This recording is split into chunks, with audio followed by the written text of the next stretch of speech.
focusing right now on another venture that we're taking part of right now, which is boxing. Well, let's talk about boxing. You know. So you had a small stint with the NFL. Yeah. You fought in the UFC, yeah, biggest organization in the whole planet. Street certified. You fought. Cage tested. Headlined for Elite XC. You headlined on CBS. Yeah. And now we're trying something brand new again. Man, it's like this. The UFC thing, man, was good for me, but I'm ready to put that shit to rest. You know what I'm saying? Like, if they want to say retire. I leave it alone right now. It was my, it could have been my thing. I guess if I'd had more time at it, But it was certain things I don't know. I just wasn't clicking. I was just ready to just get in there and knock somebody's damn head off.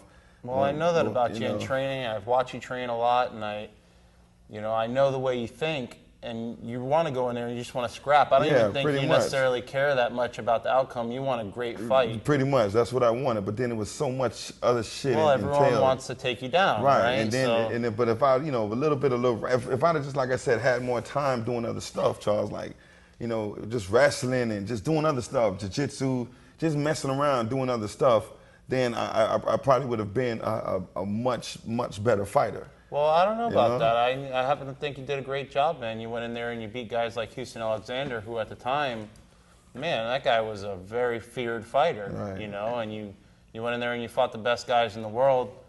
And, you had a couple tough losses, but I thought you showed yourself real well. You showed well for your team and your instructors. And the thing that stands out to me the most, though, is everyone really wanted to see you stand up with somebody. Right. We kept getting robbed of that, one fight after another. This guy, they want to wear you out against the cage. They want to do this. They want to throw triangles. And, it's interesting to see for a short while, but at the end of the day, I think everyone's real interest in Kimbo is Kimbo. And they want to see you do what you do best, which is throw your hands. Well, damn it, this is my time now to do it then.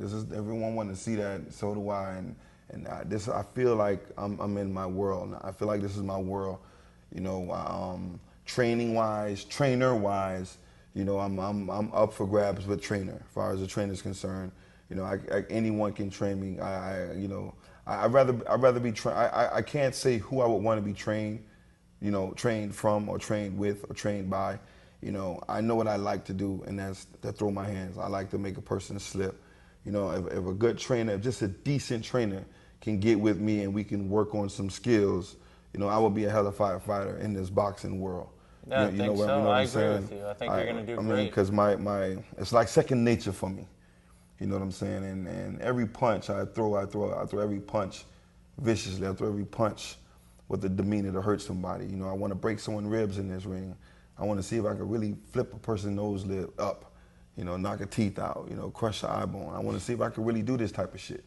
So what's the end game? What's our goal with boxing? Where do you want to see yourself in 5 years? I'm not trying to get in there and box anybody. You know what I'm saying? I'm trying to get in there and knock you the hell out. That's how I'm coming. I'm not coming in with the sweet science of boxing.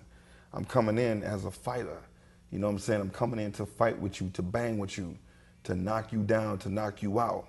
You know what I'm saying? If the refs don't get there in time enough, I'm going to hit you on your way going down. I think that's it's part of the appeal of Kimbo, is that you just bring the fight. Yeah, you showed up to fight. You didn't show up with this intensive game plan or strategy. Right. And I think in some of your fights we've seen where there was almost too much preparation for your fight, that it threw you off of your game. And that's what it is. All this planning. Okay, do this and do that. Fuck that. Just let's go in there and fight. And that's basically what it is. It's a fight. I mean, what do you need plans for? Unless you're trying to do some sneaky shit. You know what I'm saying? Throw a kick and then poke him in his eye, then reach behind his back and then bring his arm back. Come on, what the fuck is that? I mean, who does that? You know what I mean? Right. I mean, let's do this. Let's bang, man. So any choice, any way of victory, how do you want it? I'm coming in to fight, man. You know what I'm saying? Like, you throw a punch and you slip, you miss, I'm countering, I'm going to break something. Every punch I'm throwing with the intensity to hurt you. So let's talk about your opponent coming up, James Wade.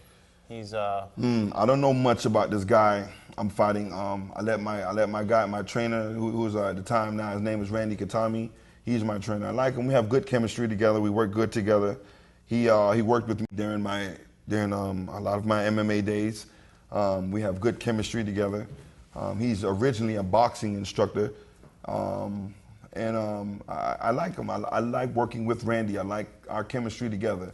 I believe he did some homework on James, so we trained with the intentions to knock this guy the hell out. Sounds to me like you don't care who you're fighting. Nah, I really don't. You just I want a never body do. in front of you. Yeah.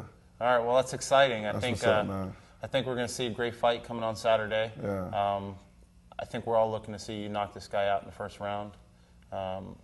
Let's say this fight doesn't go as planned and this fight goes to a decision. I think it's a 4-round bout, 3 minutes, 4 rounds. Let's say this fight goes to a decision. Somebody getting knocked the hell out. Somebody's getting knocked out. What's him, next? the ref, somebody. I'm knocking out somebody. I think so. What's next after this? I mean, after this guy fight, I want to do as many fights as possible. You know, whoever the promoters are, which is I think Jerry Shaw, either Jarrett Shaw or Gary Shaw, or whichever one of the promoters have for my next opponent, whoever they have set up. You know, when we go from there, you know, we just knock them down one at a time. Do you have a multi-fight deal set up? Or are you committed to do more than one boxing fight? I leave that up to my guy Mike, but I'm sure I have about 4 fights to do, 3 to 4 fights to do this year. You know, I don't mind. Me, if you leave it up to me, I'll do 2 fights a week. If it's up to me, you know, I said if I win this fight in the first round, if I win this fight and we win in the first round and then Saturday, let's do another fight on Wednesday. You know, and if I win that fight, let's do another fight on Friday. You know, so if they left it up to me, I'll be fighting 2 and 3 times a week. So after fighting, you got to have something to do, right? You're going to get bored. What is it you'd like to do? I can't get bored. I have a big family. I got a lot going on. I love training. I love hanging out with my family. You know what I'm saying? I love playing with my babies now. My kids are all big now. They got their own lives going on. They're getting ready to move out of the house, so I let them do their thing now, and I just concentrate now on my babies and hoping I can bring them up in the right way and make sure they grow up the right way. You see maybe a future in movies or pro wrestling or? Movies, the last movie I did was Scorpion King 3. I'm not sure when they're going to air that, when that's going to come out. And I might go watch Planet of the Apes. I could be a gorilla. No, well, you mentioned that, but I've heard a rumor about a Hollywood movie being made about your life. Yeah, that's going to be coming out. Right now we got a buddy of ours back in Hollywood, Kevin Conley and Matt and a few of those guys down there are taking a look at it, and they're going to give us they're getting a good little buzz from it. It's turning up some eyebrows, so hopefully, you know, that'll be something in the making.